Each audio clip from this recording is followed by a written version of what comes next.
I couldn't stop thinking about him, that lonely old soul who had no one. So I went back to bring him home. Some faces stay in your heart long after you've walked away. I named him David. He wasn't just exploring my home, he was learning to trust again.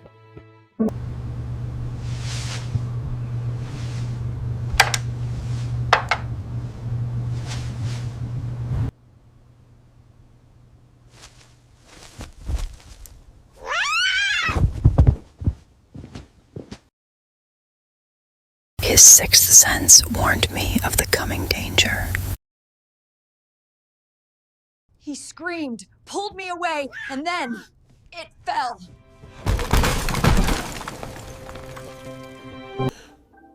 I thought I was saving him, but he was the one sent to save me.